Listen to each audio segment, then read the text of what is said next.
19th, call a North Miami School Board meeting to order. Start with Pledge of Allegiance.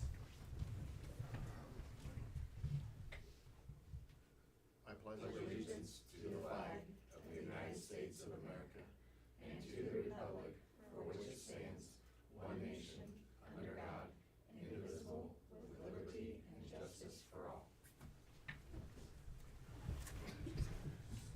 Start off with emergency revisions to the agenda. We do have two revisions that involve the same position. I'm going to read it off the screen here. So this is just getting ready for this winter. Joe had sent over reorganizing their coaches. I'm going to be honest, a little bit of confusion just with, I think they're brothers, right? Yeah, so we need to switch. We got a resignation from Delton, and we're hiring Quentin. We're both on staff, but Quentin will be the JV wrestling coach. So revisions will be under A, resignation from Delton Moore as the JV coach, and under E, we'll be hiring Quentin Moore as the JV wrestling coach. And Delton will be staying on staff, just not as the paid position. So. All right. Move on to approval of minutes.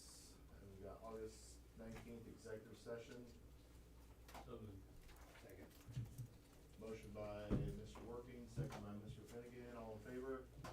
Motion passes 5-0, I guess. Yep. With Mrs. Sturch and Mr. Deardorff not present. Have a approval of minutes for the August 19th regular session. So moved. Second. Approval by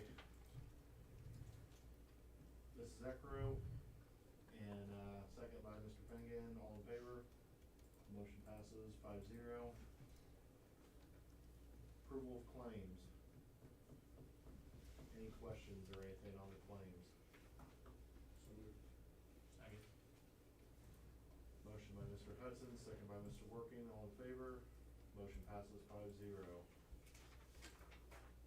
Any programs tonight? On this up here, not a program, but we are gonna go over a strategic plan for environment here, so. I don't think we have any public comment, it didn't look like on the sign-in sheet, so. Okay, just move on to the Yeah. strategic plan. All right. We'll start with the elementary, if you wanna pull that one up. If you go to the attendance page, will be the first slide. So our state goal is 94%. So last year we averaged between 91% and 97%. So this year we started off strong. Both preschool and kindergarten through 6th grade averaged 99% attendance in August. So we have done a little better this August than last August. Is that, Bailey, is that for the month, for the year, the state goal? Is it monthly, yearly? Yeah. Yearly, yeah. For discipline, discipline incidents are also trending in the right direction so far. So last year, monthly totals ranged from 15 incidents in January to 58 incidences in September. So this year in August, we had 21 total incidents, so a strong early improvement. So September seems to always be our heavy referral month. I counted today and we're already up to 23. I also want to give credit to Danielle and our teachers for helping out as much as possible too, because I'm also downstairs in the classroom teaching most of the day. So I appreciate their help as well. Our attendance program, next slide. To keep our attendance high, we run our Count Me In program, where students with outstanding attendance can earn brag tags and chances to win prizes every 9 weeks. And it's been a big motivator for our students. And then the last few slides are our Warrior Packs. So our Warrior Way, it builds just a positive school environment where students earn points. We celebrate the Pack of the Week. We have pack parties throughout the school year, and from games in August to we make crafts in December. You'll see on the next slides what we do each month. But it just keeps kids connected, motivated, and proud to be Warriors. And they're the same. That just tells us our pack parties, games, what we're doing at each pack party.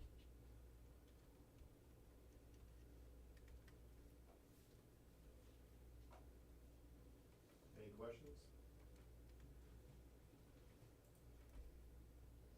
Move on to the middle high school.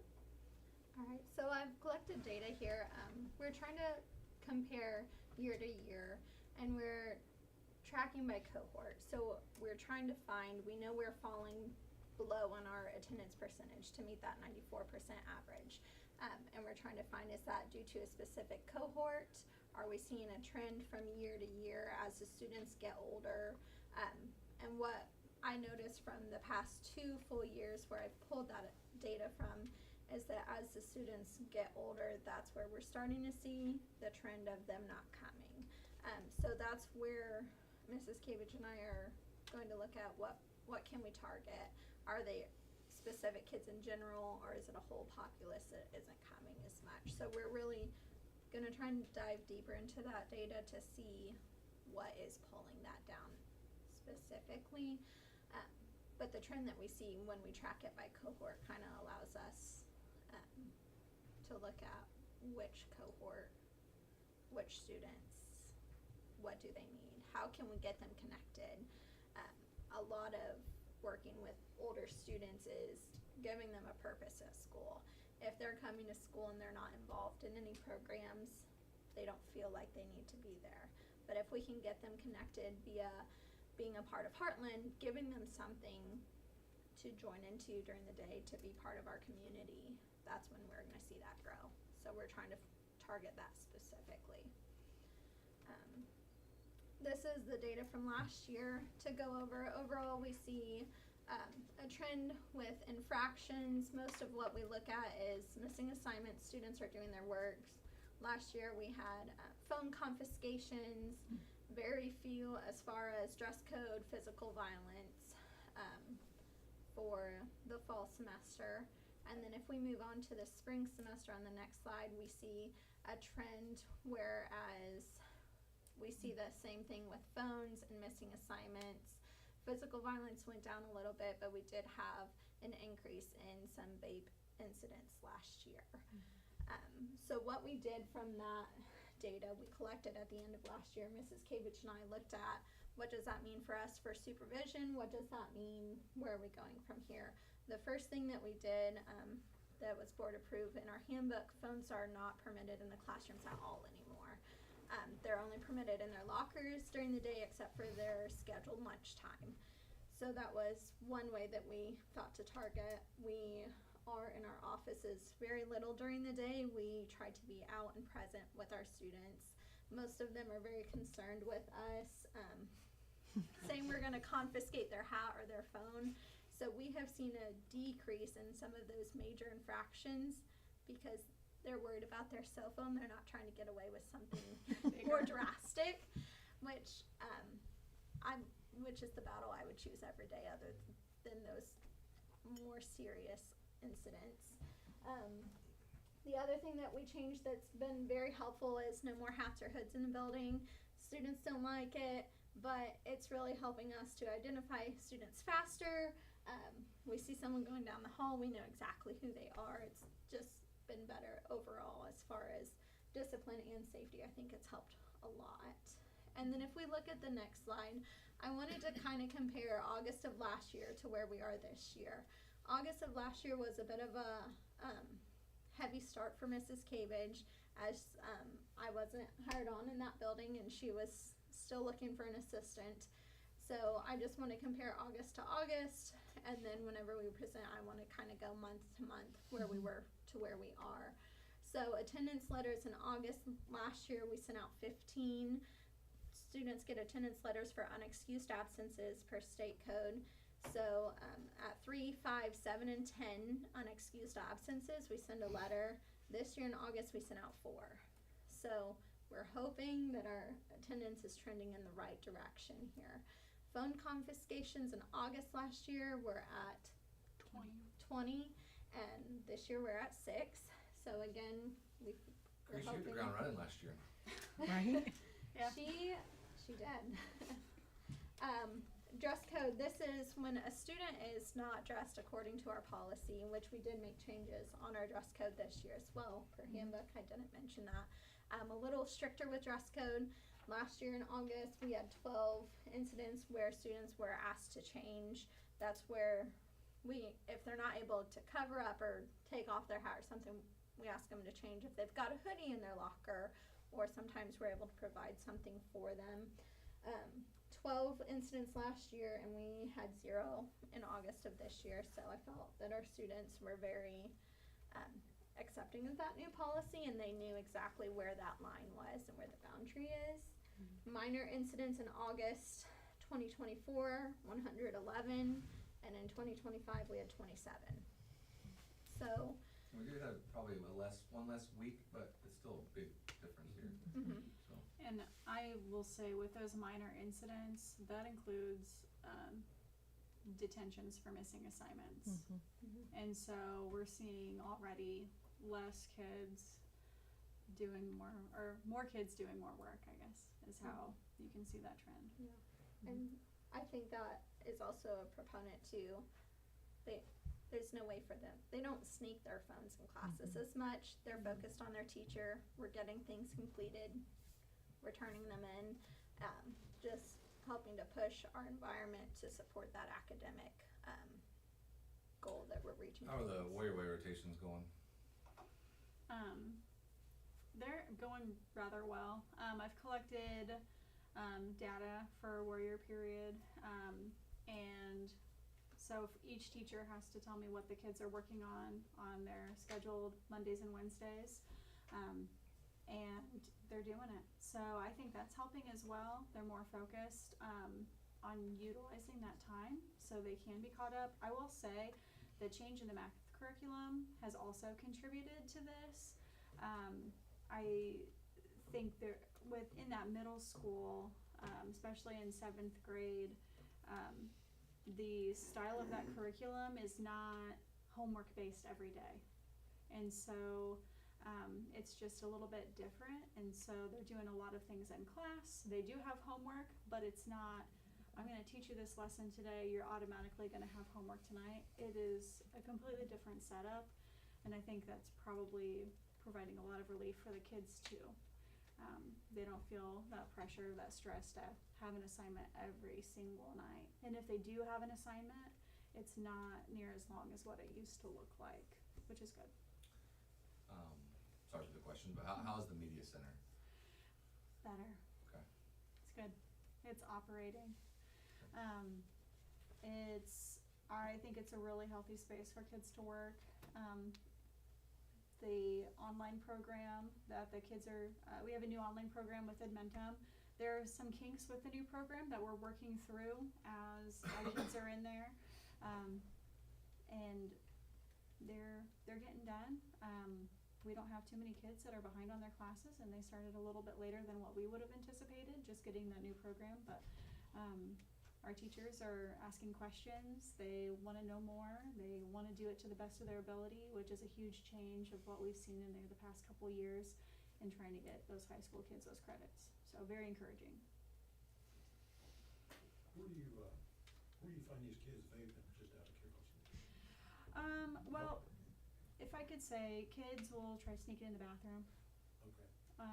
or in a locker room that's unsupervised by adults. And we only hear about it because kids let us know. They rat each other out, which I'm very thankful for. That they want to hold their peers accountable, but yeah, those are the hot spots. It's not like they're doing it in the middle of the hallway or in class or anything like that. They'll try to sneak it. That's usually a hot Is it spot. mostly male? No. It's not? Mm-mm. Huh. New Mm-mm. generation. I would say vaping is not discriminatory of the genders.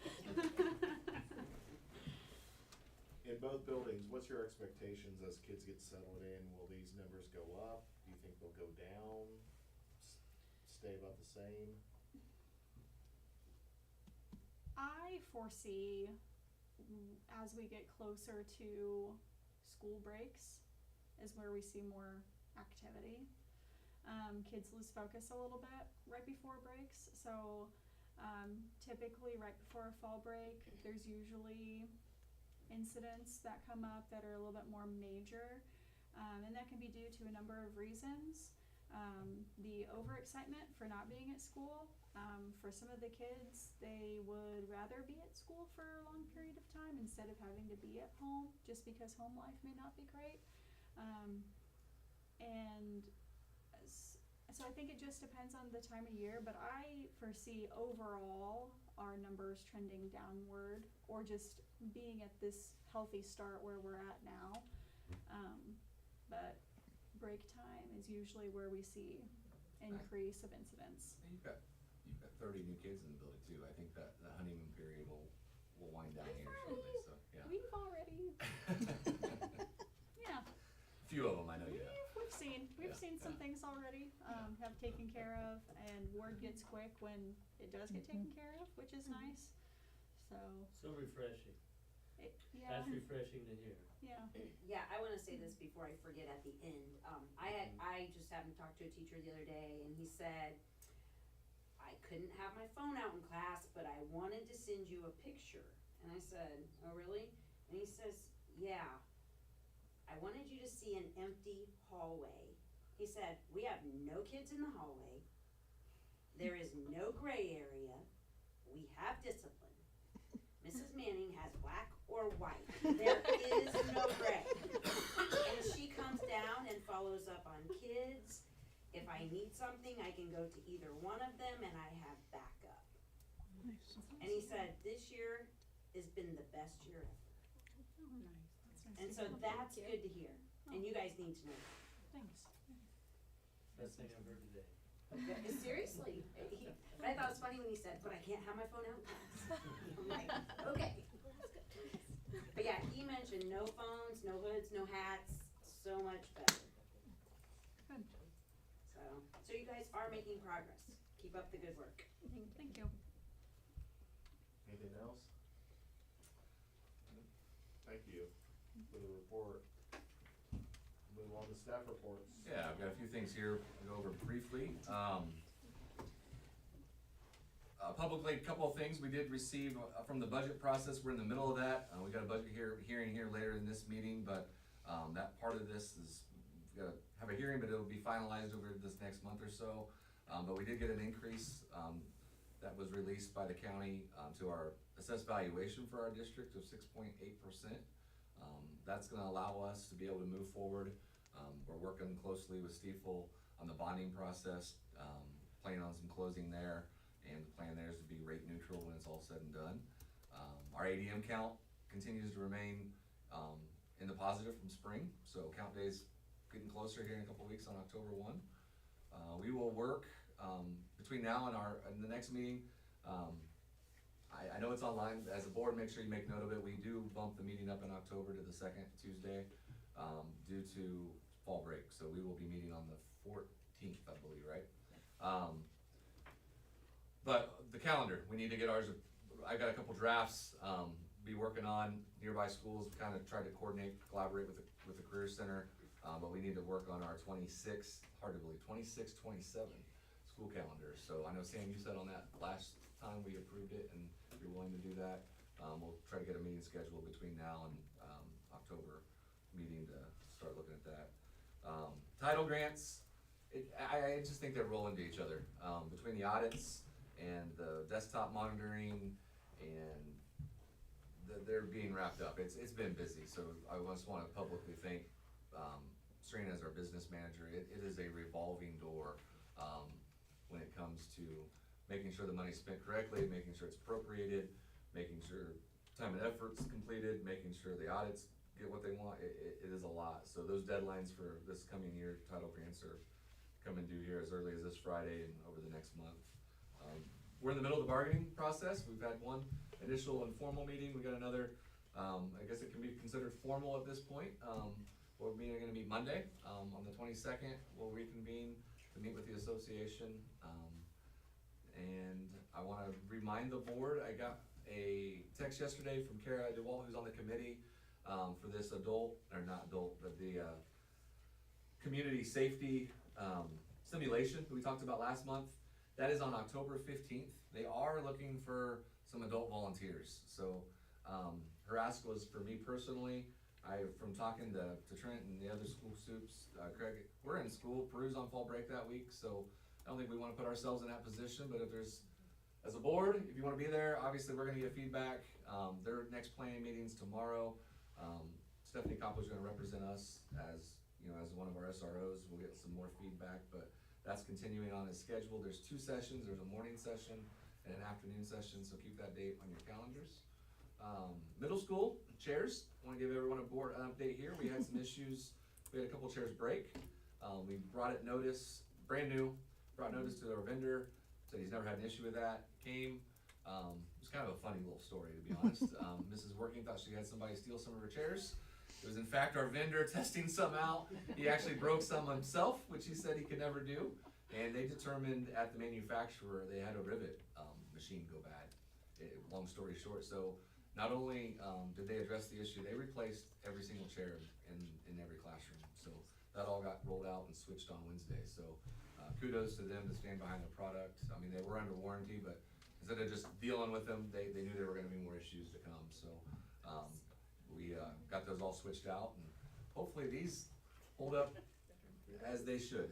And then I wanna put out a special thank you for those of you who were here Friday night. We got off to a slow start at the football game. Always, you just never know what you're gonna, have present itself. We had a medical emergency, a community member. I've heard from family, they're very thankful. If you're gonna have an emergency, it's a good place to have one when you've got paramedics and AED machines locally. But I just wanna put out a thank you to those first responders. Florence happened to be in our crowd as our elementary nurse.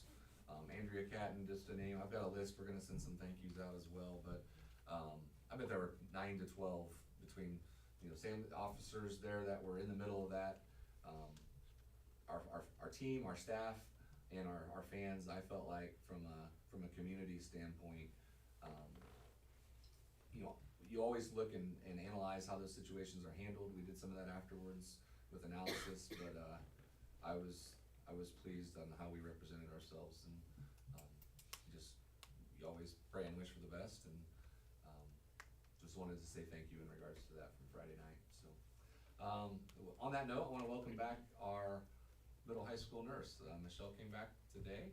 I know there were a couple hiccups in regards to her schedule. She's not coming back full time, but she's gonna work her way back here. Hopefully, we'll keep her working back slowly. I think that'll probably have to be on us, not her, but we'll make sure she gets back into the swing of things here. And then lastly, homecoming week's got off to a great week. It's kind of unique having a Monday to no school. We did have some students though, come get a head start on hall decorating, and I saw in the update today that our juniors took home the hall competition. So they're off to I assume a leaderboard, so the seniors got some work to do to catch up here, but I won't steal any more of the building levels thunder, so turn it over to you, Carice, for the middle high school. Okay. We've been really busy since we've met last. Some changes with preparing for iLearn, trying to get all of our teachers and our students on track with our first checkpoint that's going to be coming up here next week. With homecoming, very busy. We had a lot of kids that came on their day off. Typically how we do homecoming decorating, they come in on a Sunday for a couple hours. But we figured we're gonna have all of our staff here on Monday. We've got different things set out for PD. Kids came in, we actually had middle schoolers come in for the first time and do decorating during like an off time. Usually they do it during the school day. And so that was really nice to see them feel involved. They felt like big kids coming in and doing that at the same time as the high schoolers, which was neat. Hallways look great. Juniors did take first place, rightfully so. I'll leave some details about it, but their theme was Halloween. It was holidays as the overall hallway decorating theme, but they had Halloween and it was really good. So if you had a chance to come down the hallway, hopefully it'll still be there by the time Friday comes. Usually gets but on our PD day, we had Chrissy come in and do a brainware training with our staff.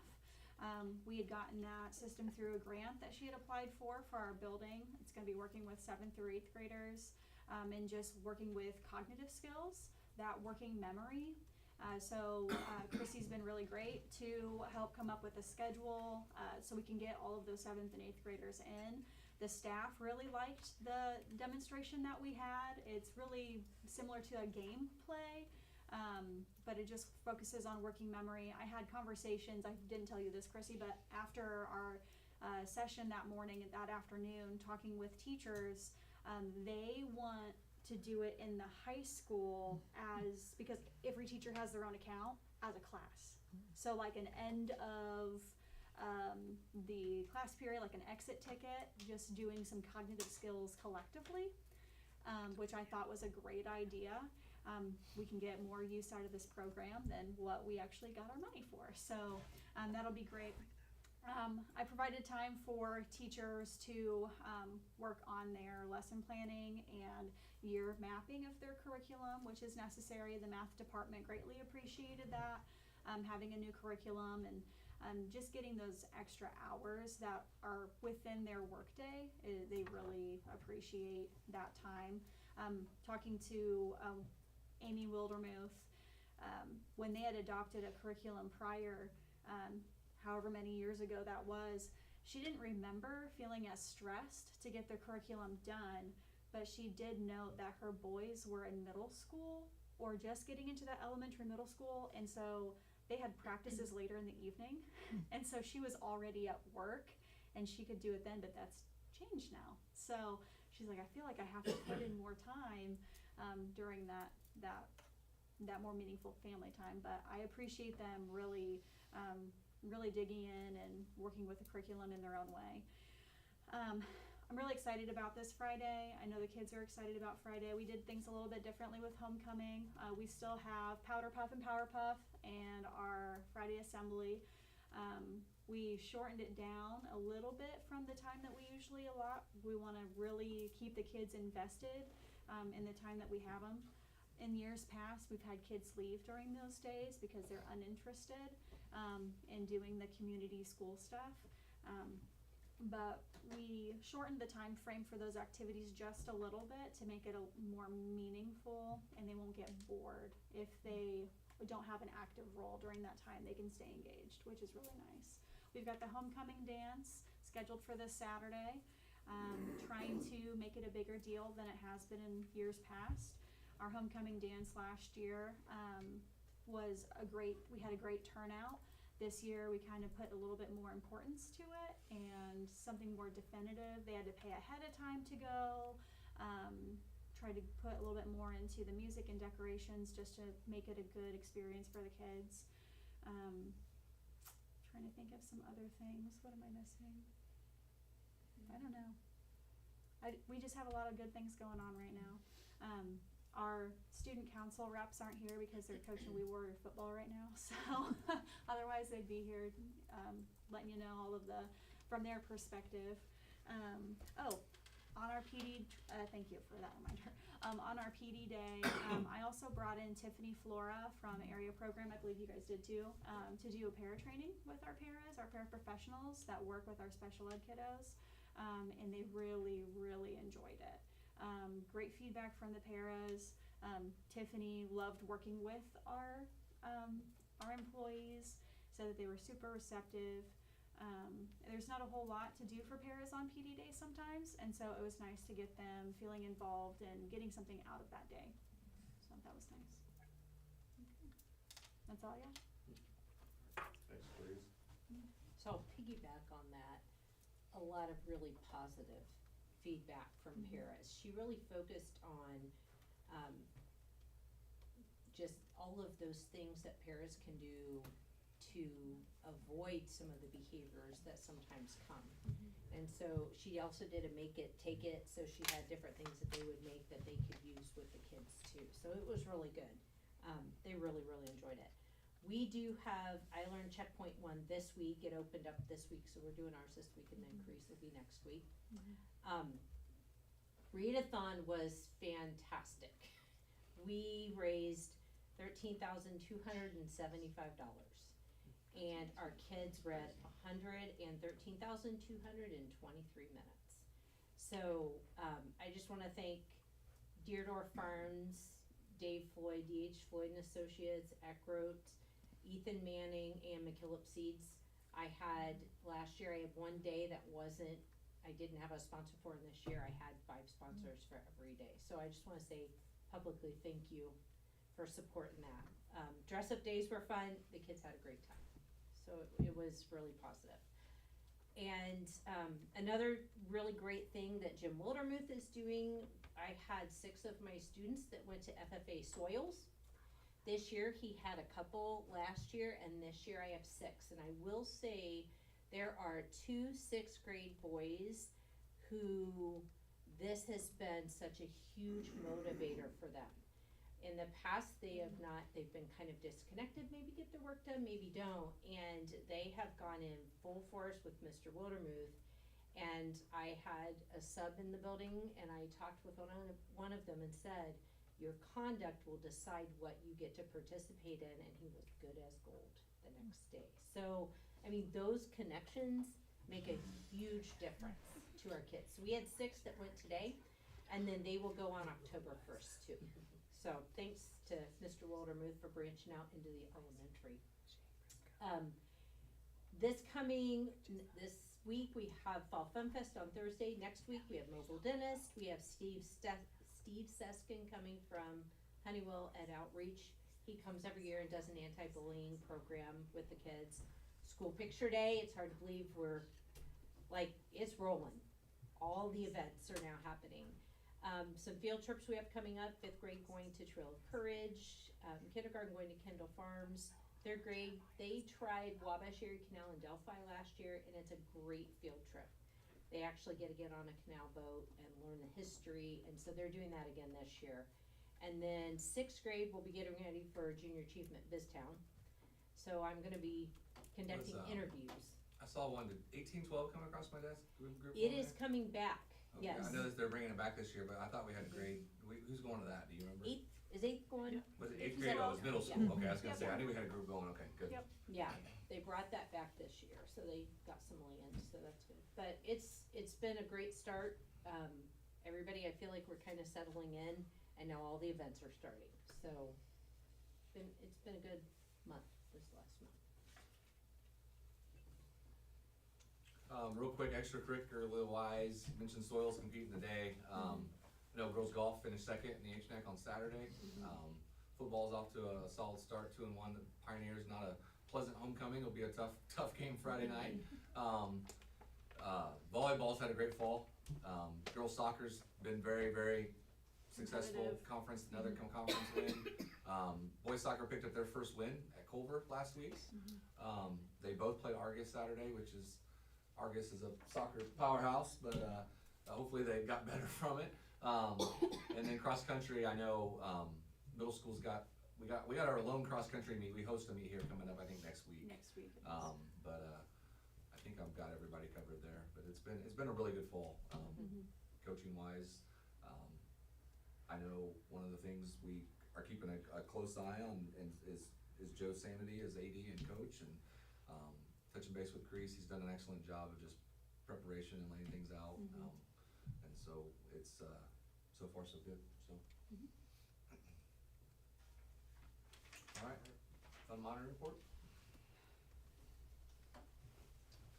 Up on the screen is our fund monitoring report as of the end of August, that shows our larger funds that we do budgets for or have a lot of movement in.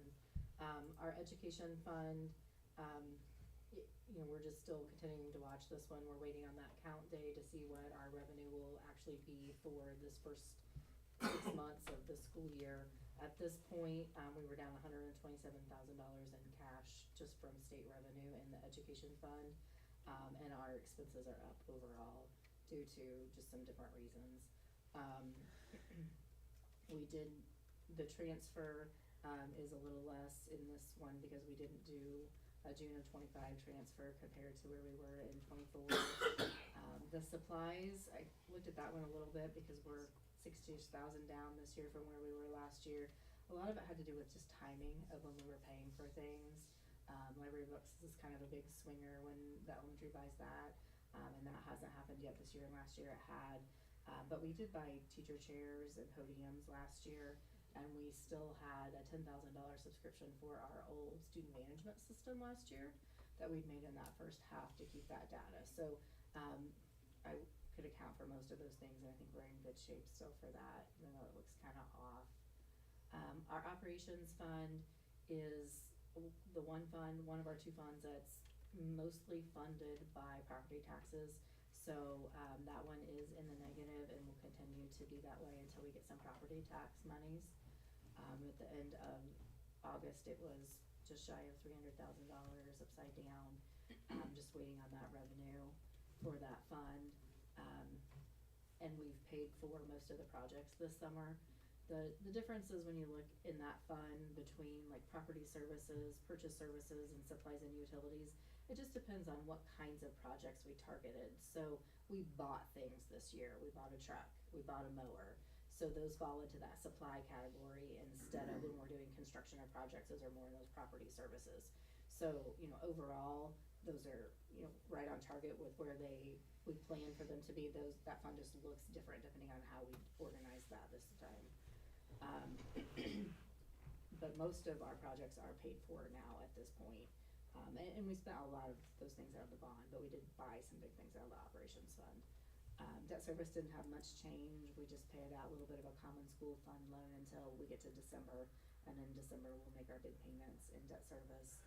Hopefully about the time we get property tax money. School lunch, their revenue's down a little bit. Her expenses are also down a little bit. So she's kind of where we thought she would be. I looked a little bit ago, and her August reimbursement was like $27,000 is what she's submitted for that. So that'll pop them back up, so they're at least equal for this year so far. And we'll put them back in a good place, and that should probably come in September because it looked like it had already been submitted. No change in rainy day, and we did deplete the 23 bond fund. I think we did that last month, and then we paid for some more projects out of that 24 bond fund, and it's getting near the end there.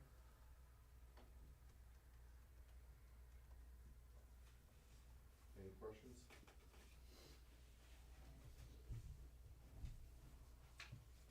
Move on to any old business, No business. and we'll move on to personnel, resignations. Yeah, we have 4 here to take into consideration with the revision added there on number 4. Carrie Scott, senior class sponsor, Jennifer Roach, elementary school secretary, Quinn Jones, FFA sponsor, and Delton Morris, JV wrestling coach. Take a motion. So moved. Second. Motion by Mrs. Eckroat, second by Mr. Hudson, all in favor. Motion stands 5-0.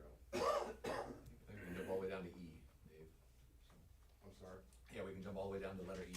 Oh, okay, even better. This is just getting in order for primarily the winter season. A couple other additions here. Number 1, Quentin Watson, volunteer for esports as the coach. Les Swatner has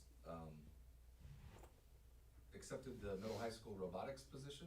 He had about 28 middle schoolers come out. Not many high schoolers. We're working on that. I've sat down with him a couple times. He's diving in. So I think he'll be a good fit for that position. So Brendan Freeman, sophomore sponsor and FFA sponsor.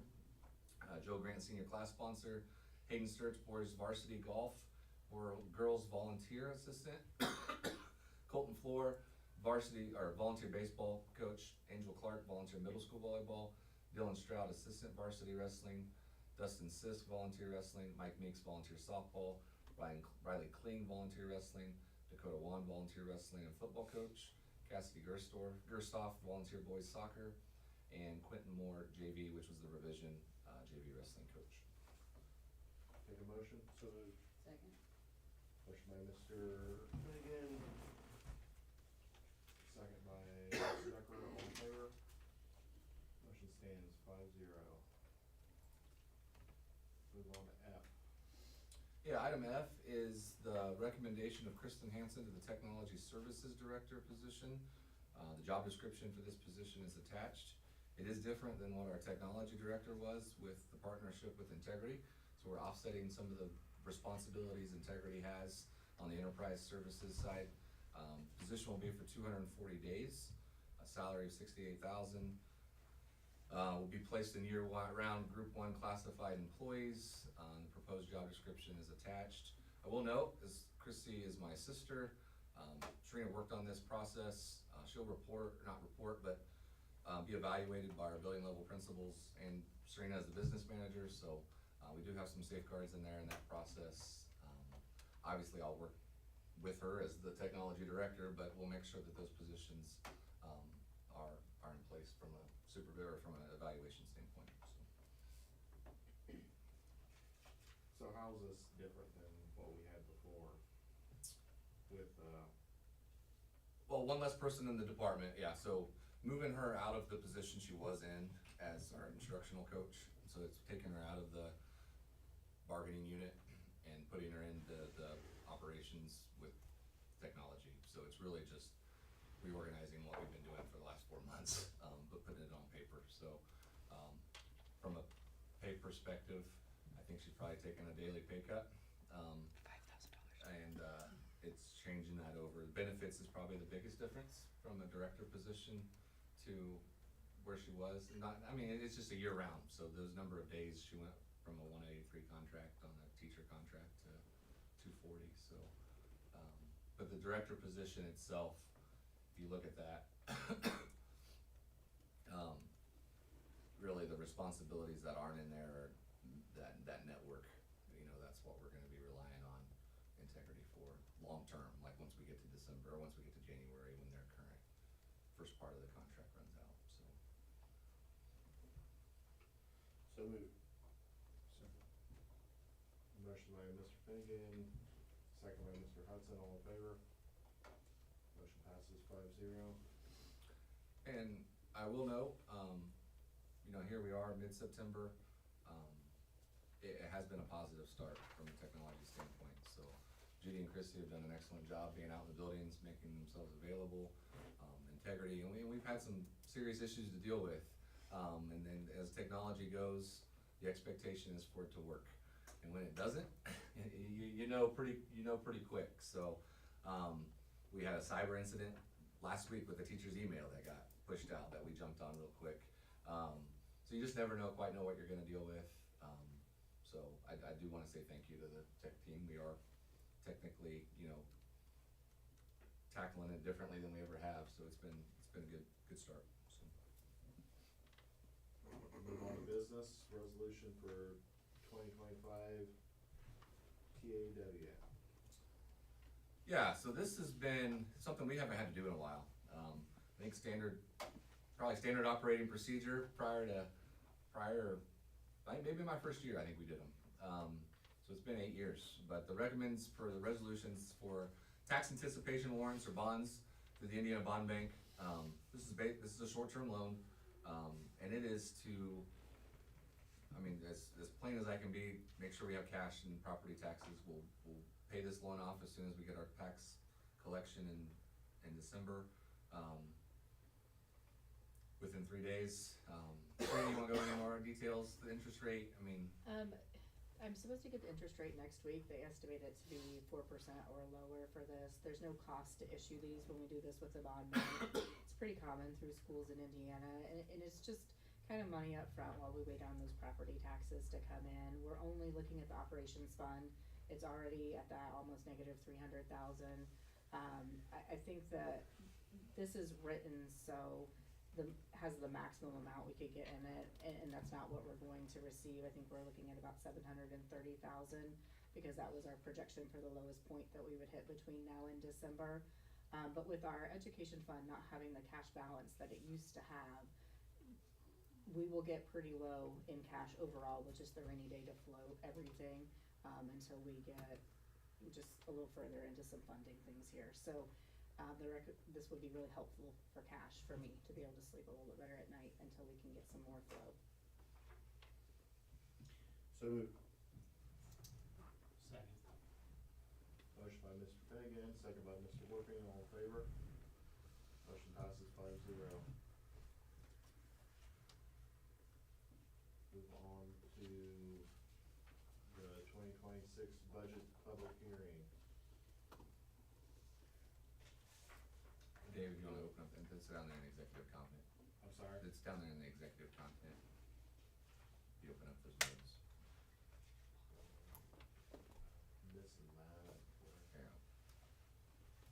I can do it here. Yep, there it is, right there. Dave, you want to read on the board? Okay, the next item on the agenda is for the board to hold a public hearing on the proposed 2026 budget, capital asset plan, project capital and nature plan, and the bus replacement plan. We will give an overview of the proposed budget, tax rate, and levies.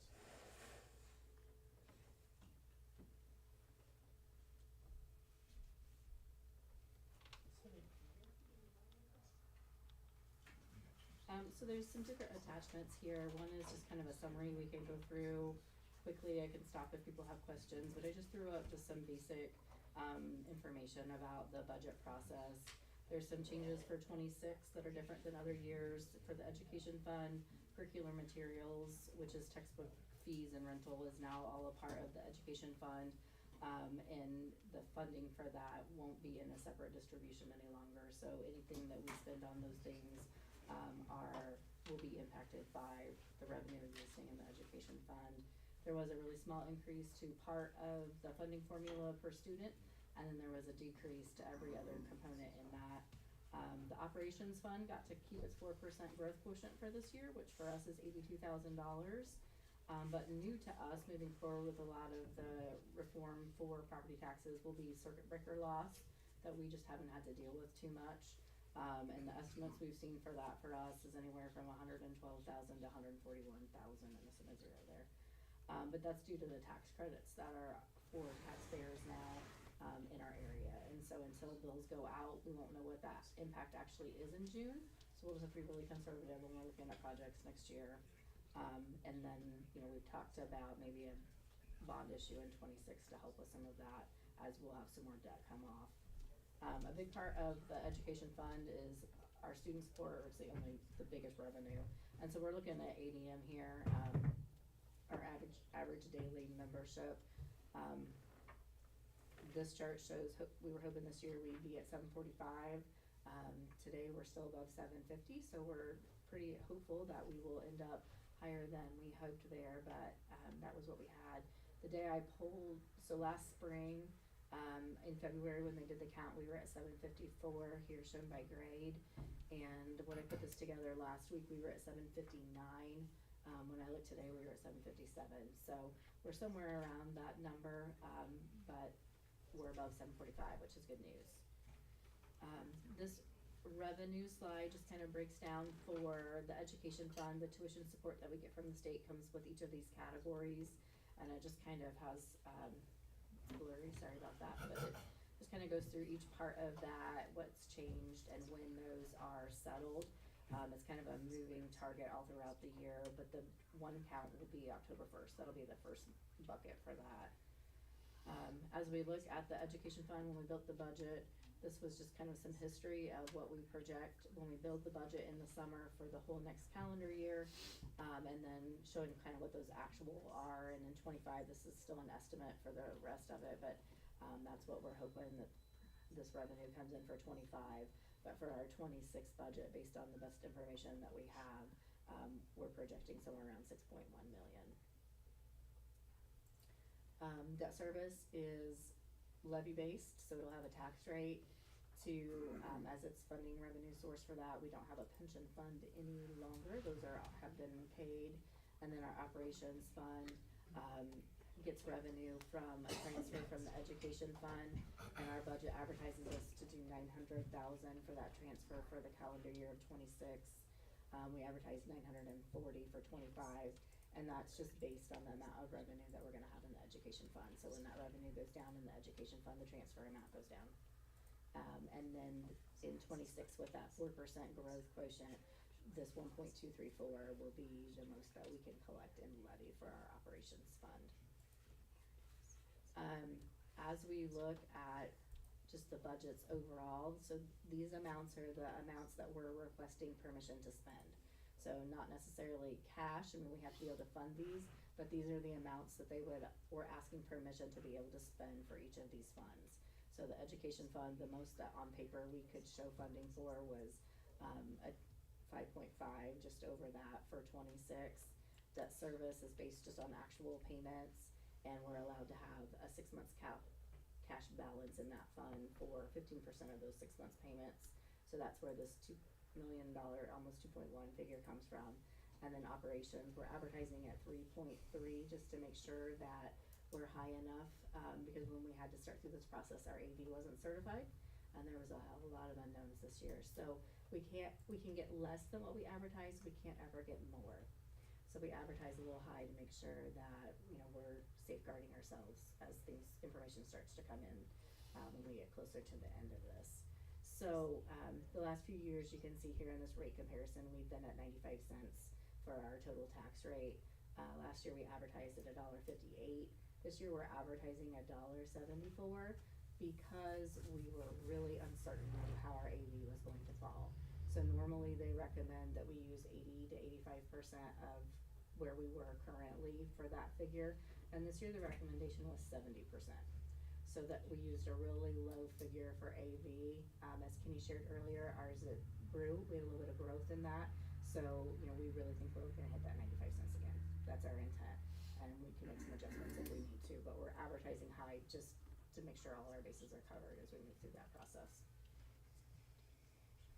And these last couple slides just kind of show for these couple different funds that we talked a lot about in a good summary, just what their revenue sources are and what kinds of things we're allowed to spend out of those.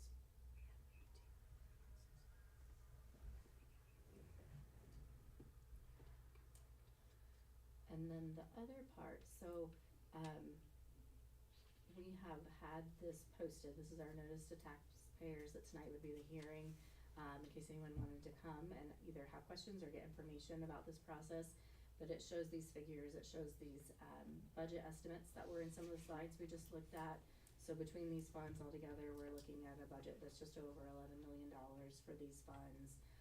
We estimate through property taxes, in these estimates we bring in just over $5 million, and our current tax levy is 3.6.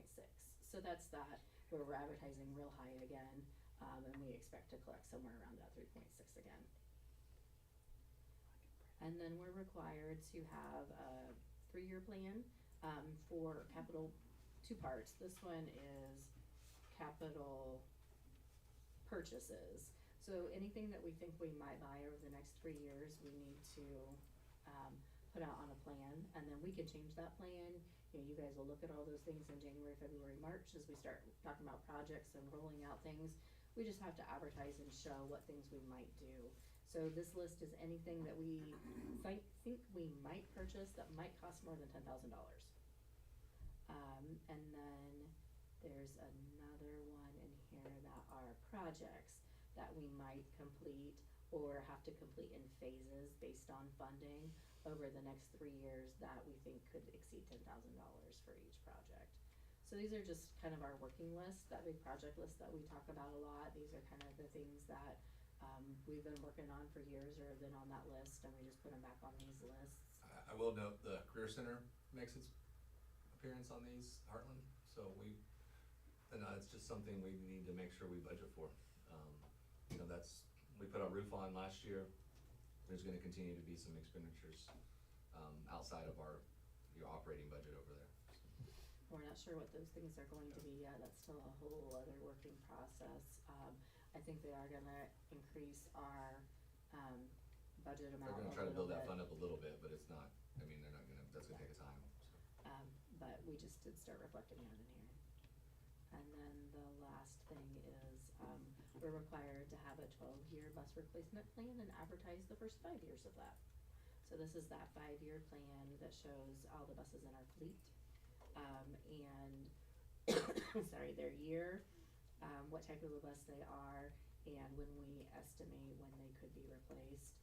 And everything on the schedule is just based on what that budget really comes in at. So, and I think the last price we saw for a bus was $160,000. 158. 158.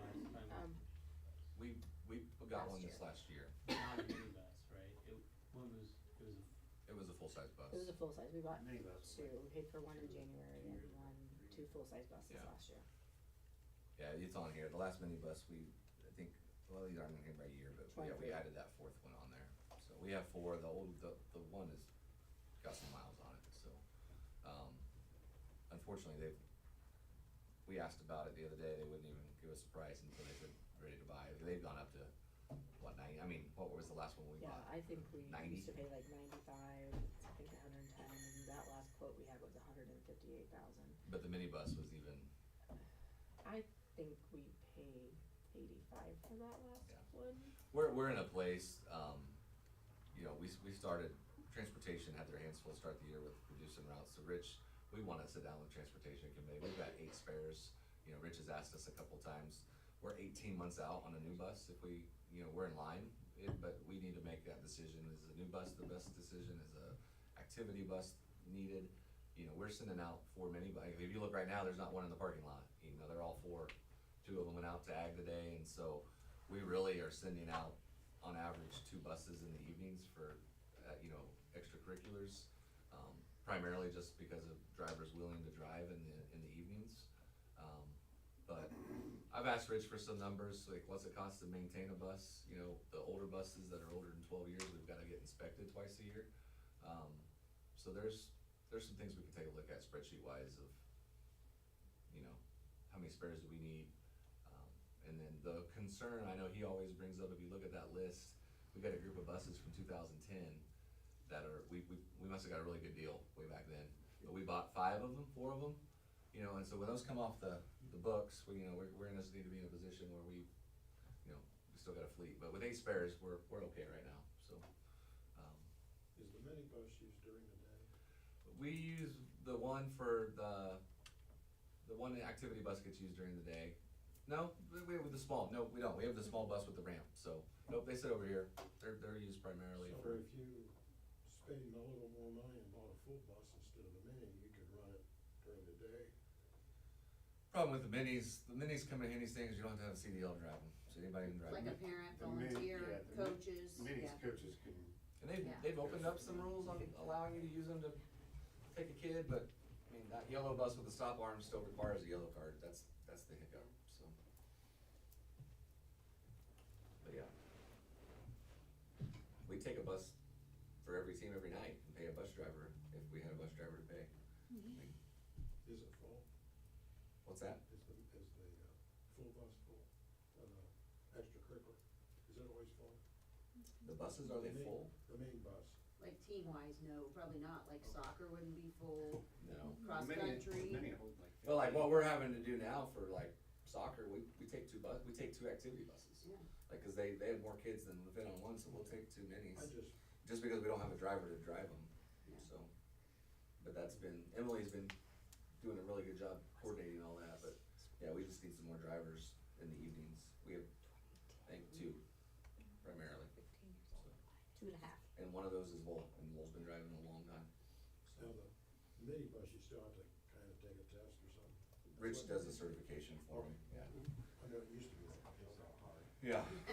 Dave and I both passed it. I passed this too. Most of them. Going over the basics. But biggest thing is how to start it without the alarm going off. So. Yeah.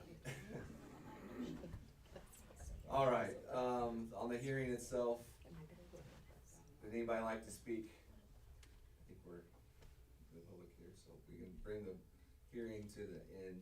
Just need a motion to close the hearing. So moved. Second. Motion by Mr. Working, second by Mr. Finnegan, all in favor? Hearing is closed. Move on to donations.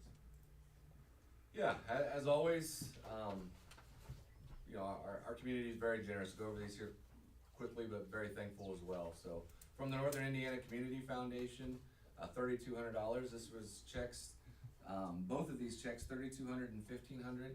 These are grants that Debbie Wallach wrote, and some other grants that are out there as well that we're waiting to get feedback, waiting on another round.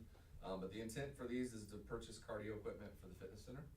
So that's where that, I think we've already got some bikes picked out to use here to expand the equipment in the fitness center.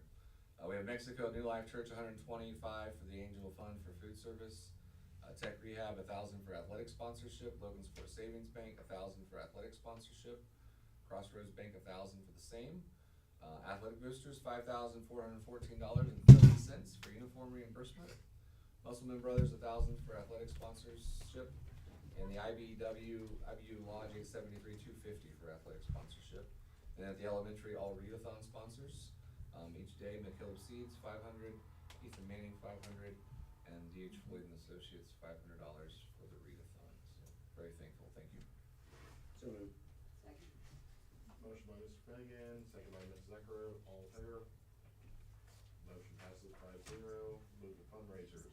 Yeah, same thing, getting these in here for the fall. I think we're ahead of the curve on most of these, couple of these, we got started at the beginning of the year, getting them on here. Golf outing for baseball is October 4th. Concessions, middle school advisory, September 15th through 19th to cover activities costs. Umbrellas, hats, and cups, same thing for advisory. Activities, the 12th through the 17th. Century Resources is music fundraiser for contest fees, running this fall. Donut Tuesdays, the music department, they did that last year, they're doing it again this year. Evergreen Industries, class of 29, fees and senior trip. We'll get more information next month, almost had it ready to go tonight. They're trying to get that in order to raise some money. Transportation, charters, always ridiculously expensive there, so. Pop and Popcorn, class of 26, senior trip.